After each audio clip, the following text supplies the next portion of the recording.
Today, shorter practice. We wanted to begin preparation for Louisville. We wanted to begin kind of transitioning out of camp, if you will, and work towards really peaking for Monday and our game against Louisville. So there's, for me, it's taking the load off the guys a little bit. We went in helmets and shoulder pads today, so we wanted to open up practice for you today and see that transition, that shift. We exchanged demo squads today. Those guys are down there today, but that's not where they stay. It's a competitive situation. It was the first exchange of guys. It's not where they. It's not where they're going to stay. As I mentioned, they have a chance to earn their way up. And again, with the 4 games that those young guys can play, they have an opportunity to impress me and the coaches with an opportunity to play this year as well. So that was kind of the center of practice today. Again, getting an opportunity to sharpen up, some of our, game plan, looks for Louisville. So that was kind of what you saw today. So I'll give you an overview of that. I'm sure that's exciting to you folks. And then, again, setting our depth chart. I think what's most important is, we've got a number of really talented players. What we're really, I think, excited about is that this team has handled,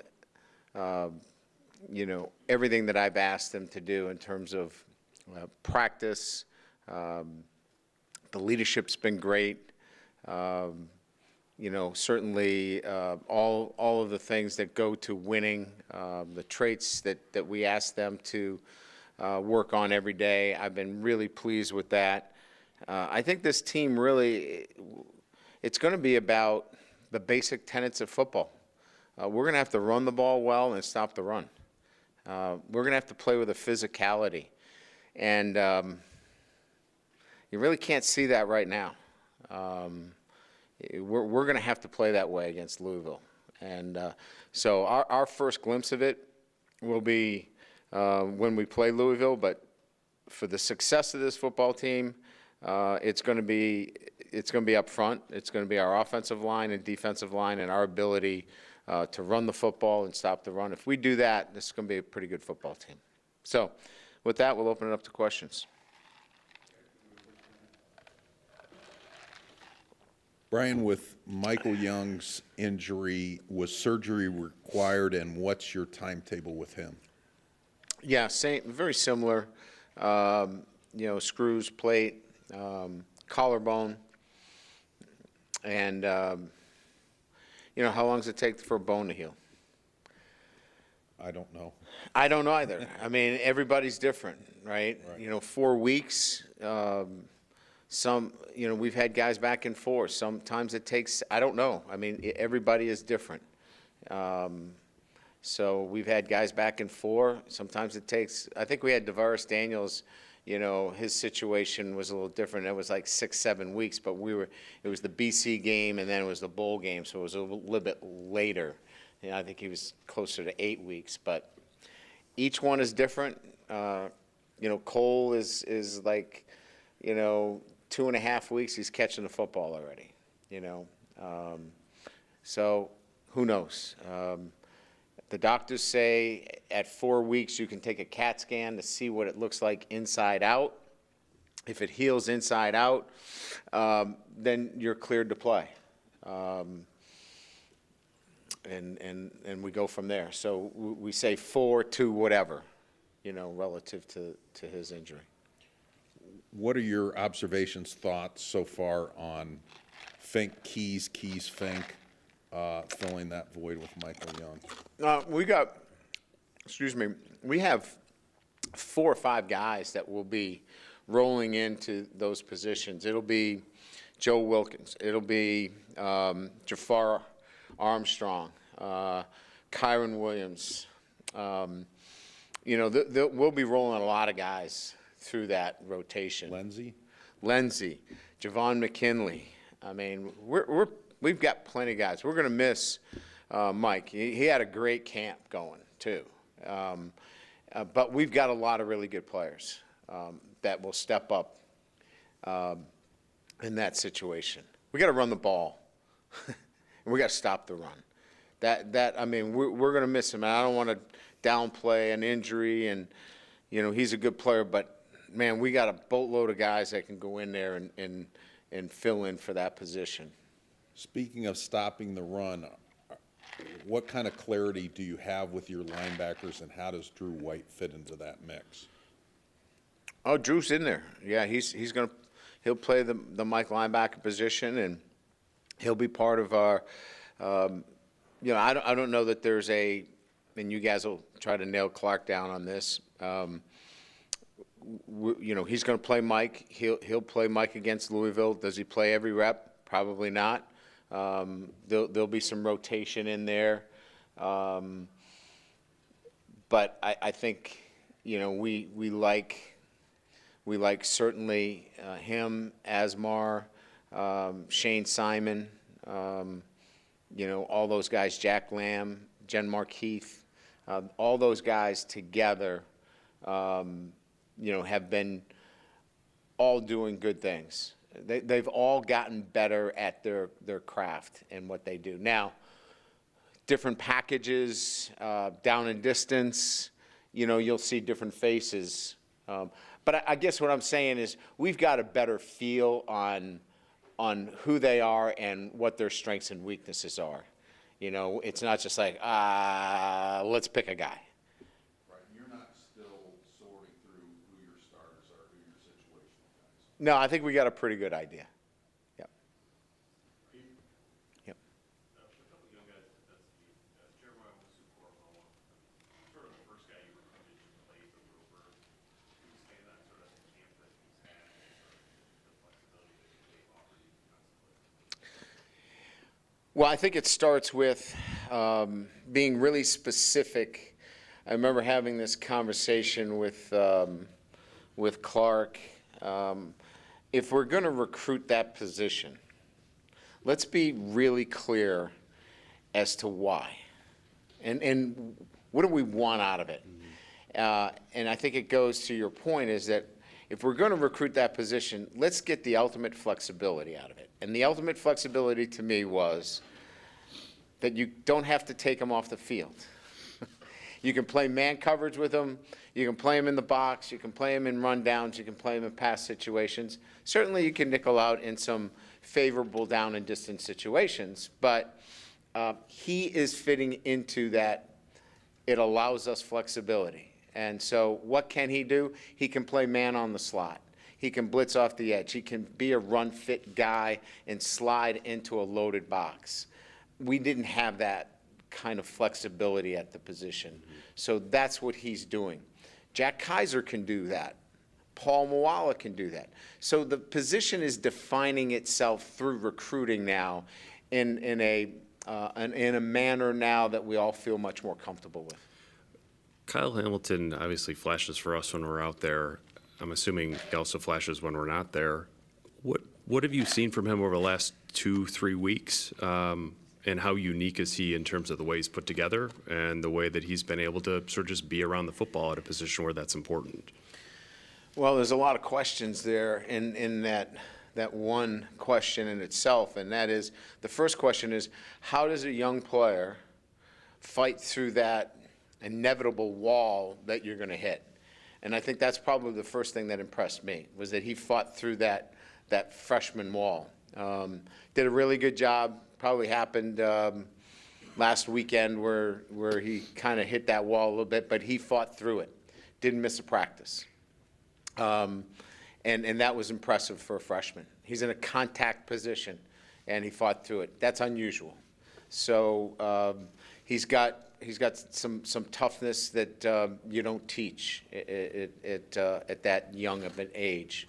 The second thing I think that within your question would be his size. 6'3", 6'4", very unique to have the suddenness and change of direction, which offers him incredible range, obviously, and length as a pass defender.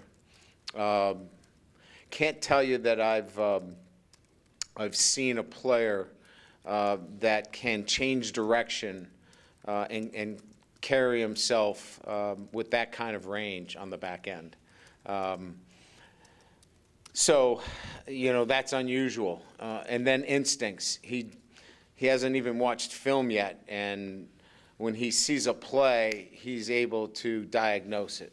I was telling Terry Joseph, that's great coaching, but it's clearly the young man has great instincts, and he's gifted.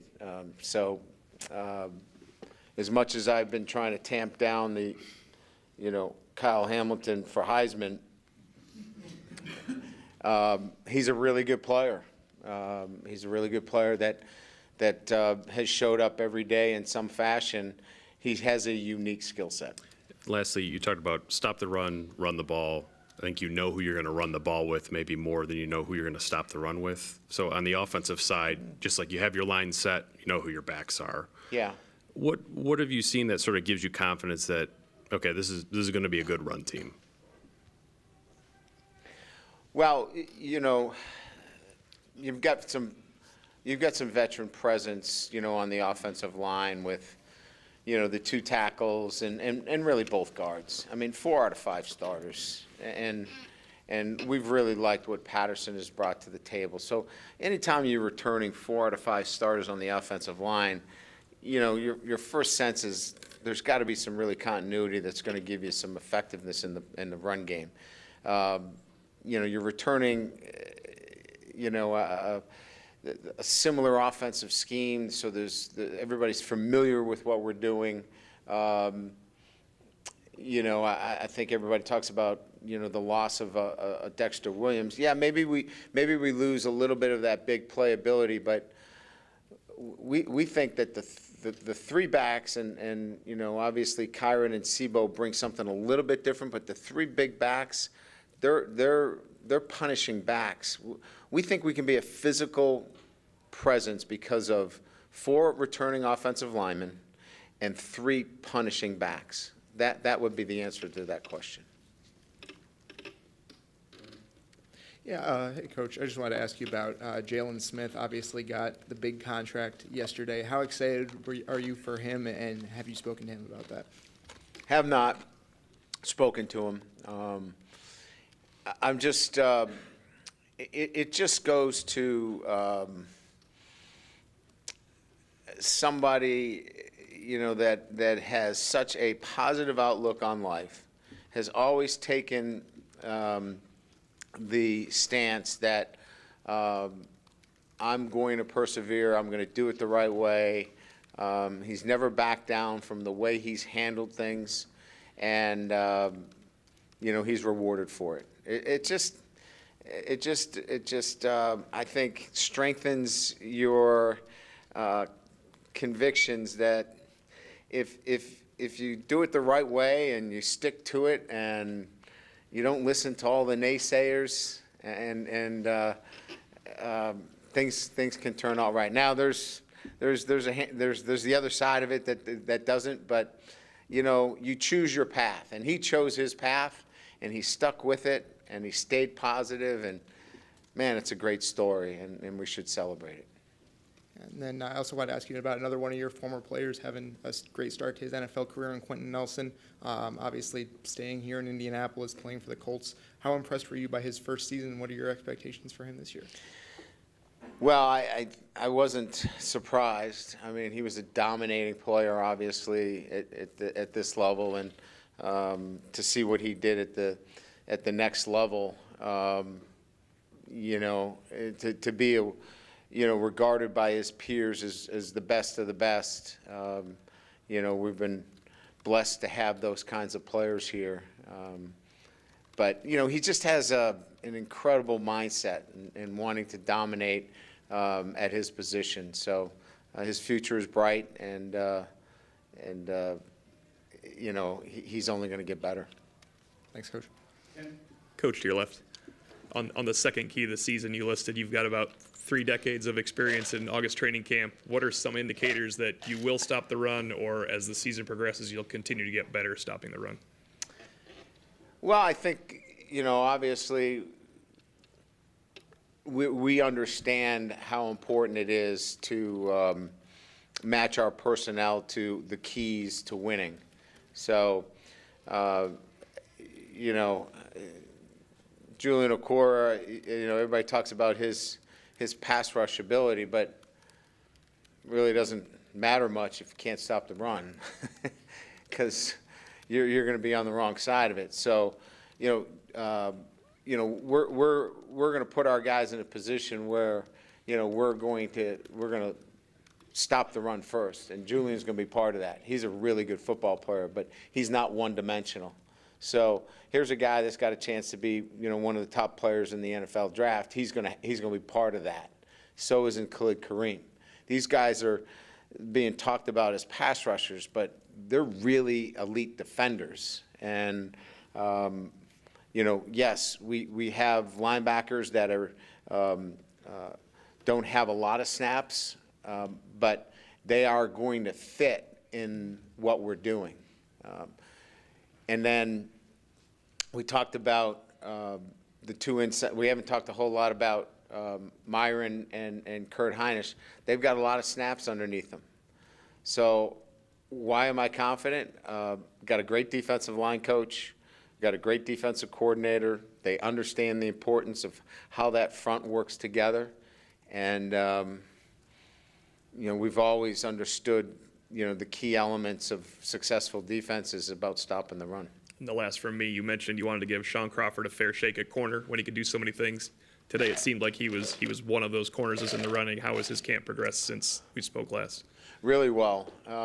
In our scrimmages, I think he got all the rust off of him from that year on 2 one-on-one solo tackles that he had with Jafar Armstrong. That has a tendency to shake all the rust off you.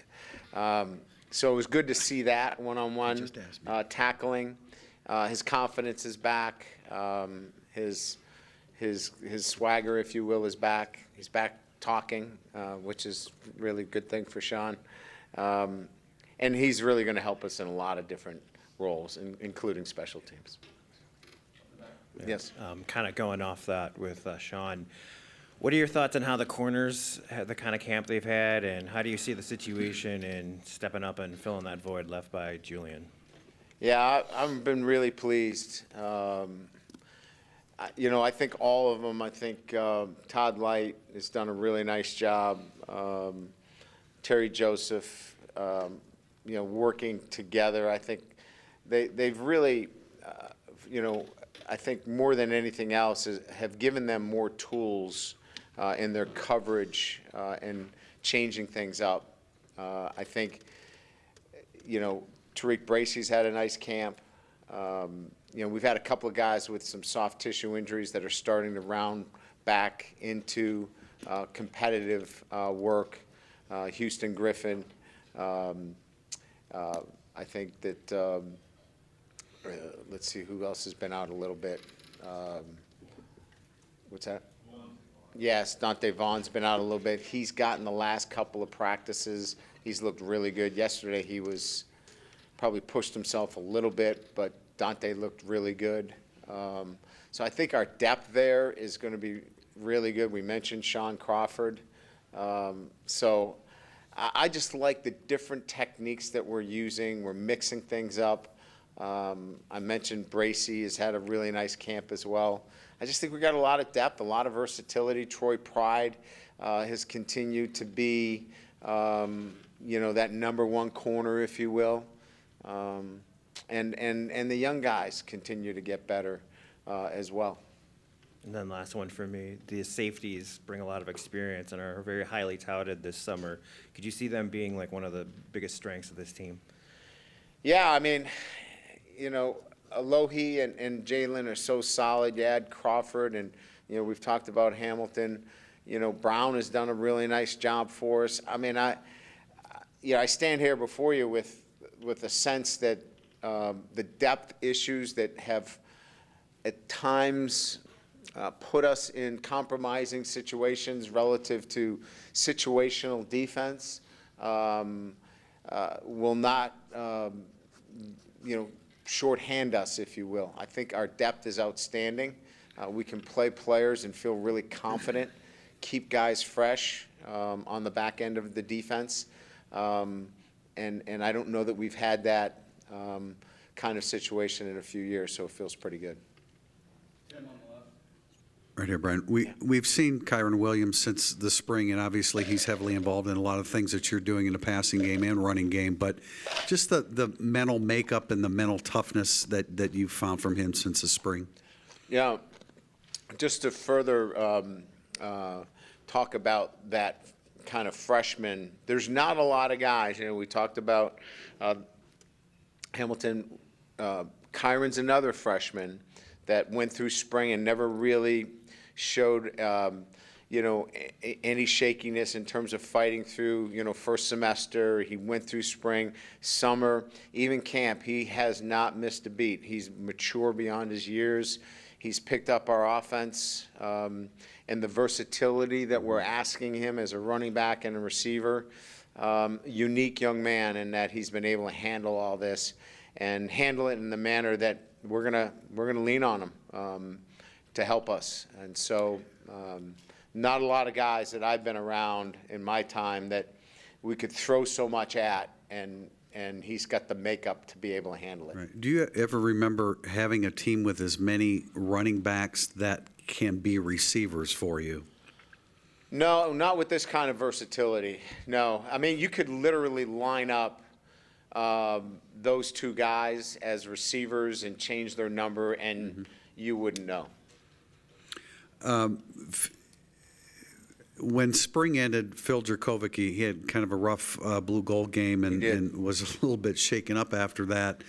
It looks like, or I'm asking you, has he just gotten beyond being in his head and he's just throwing the football and back to his throwing motion?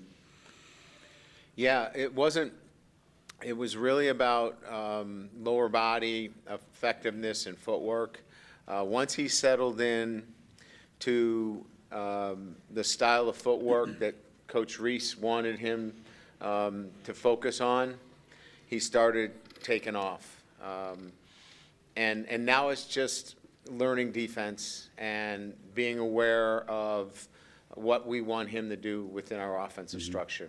I think it set him back a little bit. When his footwork wasn't right, he was late in delivery, and then it became, let me try to make a play. And then I wasn't really nervous because I knew what the issues were that we had to clean up, and it was just him making a decision that I'm going to do this. And once he decided that I know I've got to clean this up, and Tommy was firm with him, he's really had a good camp.